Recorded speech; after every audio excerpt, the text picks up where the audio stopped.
Tuhan sertamu. Inilah Injil Yesus Kristus menurut Lukas.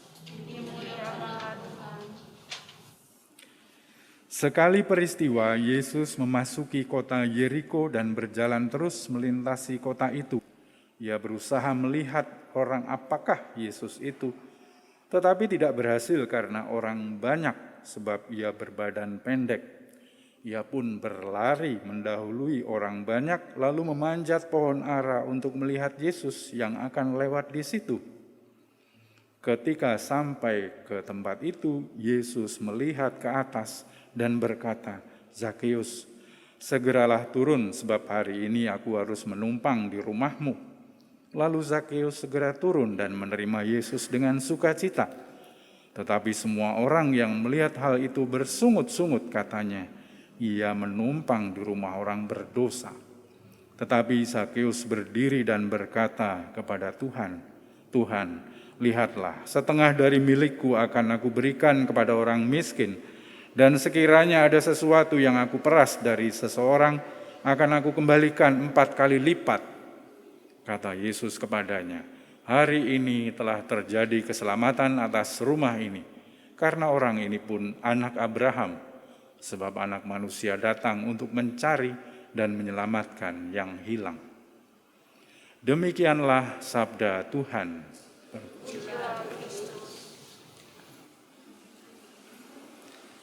Saudara-saudari, bolehkah saya tahu siapa yang minggu lalu ke gereja?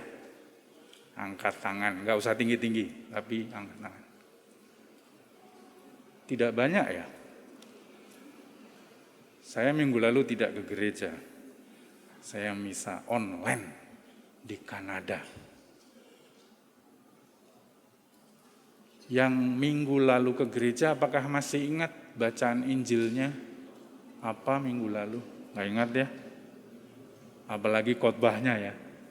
Jangan mengingat-ingat khotbah pastor, karena biasanya tidak bermutu.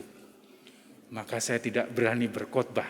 Saya mau mengulang apa yang dibacakan oleh gereja minggu lalu. Ada hubungannya dengan hari ini, karena tokoh yang diceritakan sama. Hari ini Zakeus, kepala pemungut cukai.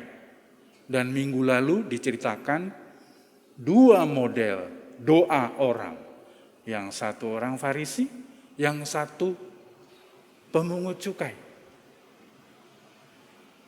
Dan pada umumnya orang akan mengikuti bacaan itu dan mengatakan orang Farisi tidak diterima karena sombong, karena dia meremehkan pemungut cukai, pendosa. Tetapi kesimpulan itu terlalu jauh, terlalu mengada-ada, tidak ada dalam teks. Tidak dikatakan bahwa orang Farisi sombong karena merendahkan pemungut cukai. Orang Farisi mengatakan bahwa saya mencari engkau, berdoa, berpuasa, bersedekah. Saya bukan pemungut cukai. Dia mengatakan kebenaran, bukan menyombongkan dirinya. Kesalahan orang Farisi ini adalah dalam teks yang bukan bahasa Indonesia, teks aslinya berbunyi bahwa orang Farisi berdoa kepada dirinya sendiri. Artinya apa? Artinya dia menghadap Allah, Allah yang ada di kepalanya sendiri. Allah yang melihat pendosa, Allah yang memberikan hukuman, Allah yang memberi hukum supaya ditaati manusia, dan seterusnya. Ini yang dihidupi orang Farisi. Dan Allah ini yang dipuja dalam teks itu. Sedangkan doa pemungut cukai adalah posisinya dia menjauhkan diri dari apa? Pasti dari sosok Allah yang dia yakini dan dia tidak pantas. Sikap yang benar karena berdoa sungguh-sungguh kepada Allah, bukan kepada pikirannya sendiri. Dan hari ini kita mendapati hal yang kurang lebih sama. Bahwa kita jangan-jangan percaya kepada Tuhan yang kita pikirkan sendiri. Tuhan menurutku. Ceritanya simple. Cerita Zakeus yang kita bisa pelajari bersama. Zakeus kenapa dibenci tetangga-tetangga warga Yeriko? Bukan saja karena dia pemungut cukai, dia kepala pemungut cukai. Karena dia mengutip uang dari rakyat, masuk kantongnya. Bisa jadi Zakeus terlibat juga dalam pembuatan hukum. Dan dia menjadi pencuri yang legal karena perbuatannya sesuai dengan hukum. Dia dibenci orang Yeriko dan sekitarnya karena untuk menjadi kepala pemungut cukai, orang Yahudi ini mesti memberikan persembahan kepada dewa-dewi orang Romawi demi kesehatan kaisar, dan ini menghina religiositas keagamaan orang Yahudi. Jadi Zakeus ini merampas uang rakyat tapi juga mengkhianati agama Yahudi. Itu bikin marah mereka. Dan disebutlah Zakeus sebagai pendosa. Pendosa yang agung karena dia kepala pemungut cukai. Saya kira Zakeus bukannya tidak sadar akan hal itu. Dia adalah contoh orang yang pada zaman sekarang bisa disebut sebagai orang sukses. Dia kurang apa? Dia punya segala-galanya. Harta dan kuasa dia punya. Tetapi dalam hati ada sesuatu yang dia belum menemukan. Belum ngeh dengan hidupnya. Belum happy sungguh-sungguh. Dan dia kepo terhadap sosok Yesus yang dipergunjingkan banyak orang. Jangan-jangan orang ini memberi jalan keluar buat dia. Maka dia mencoba menjumpai Yesus, dan kita tahu ceritanya. Dia sadar diri sebagai orang yang pendek, lalu dia mencari tempat supaya dia bisa melihat Yesus. Dia naik pohon.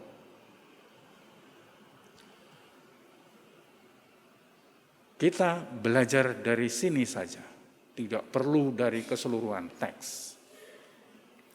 Untuk menjumpai Yesus, saya kira memang orang perlu menjauhkan diri dari mentalitas kerumunan orang banyak. Itu yang dibuat oleh Zakeus. Dia tidak larut dalam kerumunan orang banyak yang mengikuti Yesus.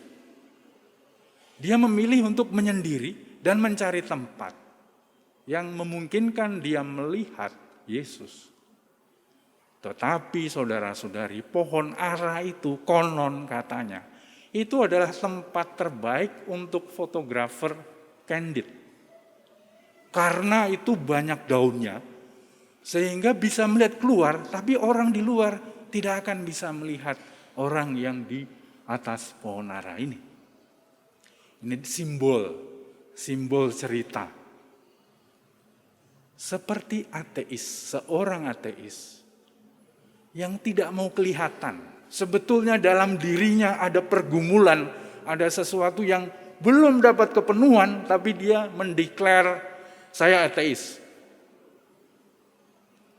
Tidak perlu kita berdebatkan, kita semua ateis.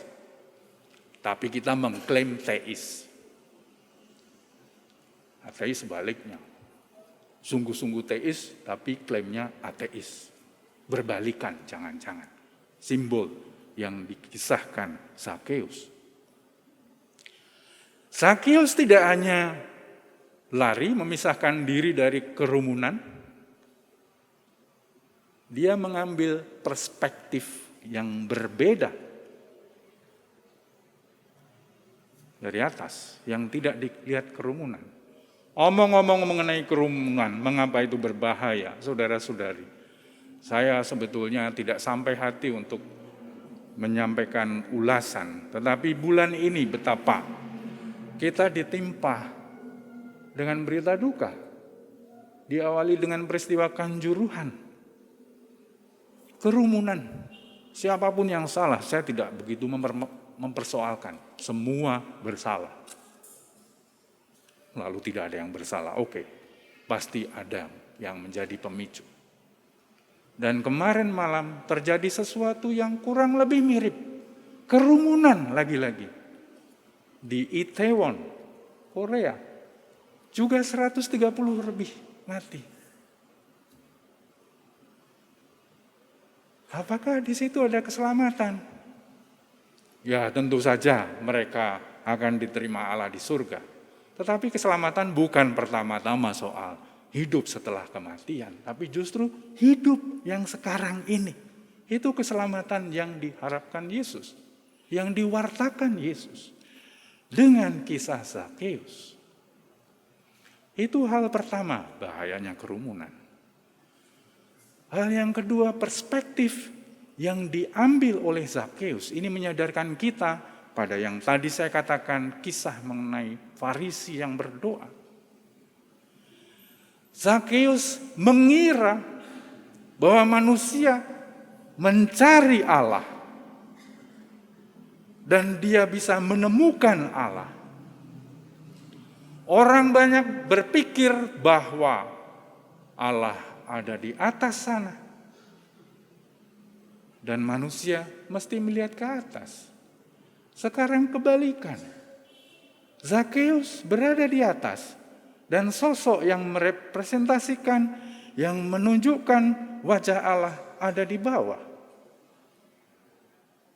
Dua sudut pandang ini mengingatkan kita bahwa bukan hanya manusia mencari Allah, tetapi rupanya justru Allah yang mencari kita, yang mencari manusia supaya selamat, seperti digambarkan dalam kisah Zakeus.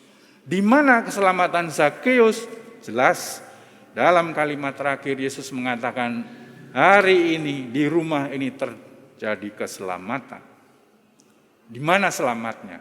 Zakeus sebelumnya tidak pernah pikir mengenai orang miskin. Zakeus tidak pernah punya orientasi untuk membagikan uangnya bagi mereka yang mungkin dia culasi. Tapi setelah melihat, mengalami perjumpaan dengan Yesus,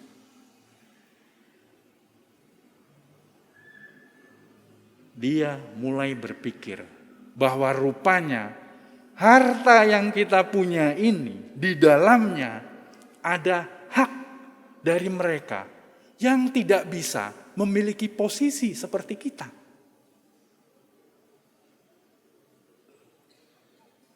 Kalau ada seorang direktur punya gaji ratusan juta per bulan, jangan lupa, posisi itu tidak mutlak milik dia. Bisa jadi ada orang lain. Dan orang lain yang posisinya lebih rendah juga sama. Bisa jadi posisi itu dimiliki orang yang lain lagi. Dan seterusnya. Sampai akhirnya ketemu bahwa pada dasarnya kita punya hutang dalam harta yang kita punya terhadap mereka yang tidak punya, bukan hanya kesempatan, tetapi juga mungkin dikondisikan dalam posisi yang tertekan di bawah. Saya kira keselamatan macam itu yang diberikan sebagai contoh dalam kisah hari ini. Kita menghindarkan diri dari pengaruh yang sekarang populer disebut influencer. Mengapa kita tidak menjadi influencer? Mengapa justru kita hidup dari pengaruh influencer ini? Sekarang mungkin bagian khotbahnya, saya mau berteriak kepada Bapak Ibu yang punya posisi di pemerintahan, di kepolisian, di DLL, AJR dan sebagainya, saya tidak tahu. Dulu ada gerakan orang muda yang membuat marka jalan, saya acungi jempol. Di Jogja ini saya hanya mendapati yang disebut Yellow Box Junction. Itu ada di Ring Road Janti ke timur sana. Dan apa gunanya? Tidak ada gunanya kalau hari biasa. Itu hanya hari-hari besar macet, ya mungkin berguna. Itu pun kalau dijaga. Tetapi di banyak persimpangan di Jogja ini, orang harus menderita kemacetan karena keserakahan orang yang lain. Atau orang menghadapi bahaya dalam berkendara karena orang menggunakan lampu hazard secara keliru. Saya hampir menabrak mobil karena mobil itu menyalakan hazard. Saya hanya melihat dari satu sisi, dari persimpangan. Saya mengira dia mau belok kiri. Ternyata dia mau lurus. Dari mana mata saya bisa melihat lampu kuning yang sebelah kanannya? Saya tidak bisa melihat. Untuk apa hazard dinyalakan? Tapi ini terjadi entah siapa yang membawa di Jogja. Belum, ya mungkin 5 tahun belakang. Itu mulai di perempatan lampu hazard dinyalakan. Ini untuk apa coba? Mau belok kanan, belok kiri sekaligus? Tidak mungkin. Lurus ya lurus saja. Kalau tidak mau belok kanan, tidak usah nyalakan sen kanan. Kalau tidak mau belok kiri, ya jangan sen kiri. Kalau mau lurus, ya nggak usah nyalakan dua-duanya, kan gampang. Tapi ini bagian khotbah untuk pancingan Bapak Ibu. Saya tidak tahu siapa yang bisa memberi inisiasi supaya hal-hal seperti ini dipikirkan dulu, keselamatan bersama, baru kemudian kita mengikutinya sesuai dengan peran kita masing-masing. Jadi saya kira saya tidak akan melanjutkan khotbah nasihat lagi. Cuma itu saja di bagian lalu lintas mungkin perlu diperhatikan. Sungguh-sungguh lampu hazard dalam kondisi berjalan di perempatan itu bisa sangat berbahaya. Lampu hazard itu hanya untuk kendaraan dalam kondisi darurat atau mungkin ya sekarang katakanlah kelompok berkendara mungkin ya monggo saja, tapi asal tidak membahayakan pengendara yang lain. Nggak usah ada pertanyaan ya. Pokoknya Zakheus meyakinkan kita bahwa bukan hanya kita yang mencari Allah, Allah lah yang justru membutuhkan kita supaya kita mengalami kebahagiaan. Semoga Tuhan memberkati kita. Amin.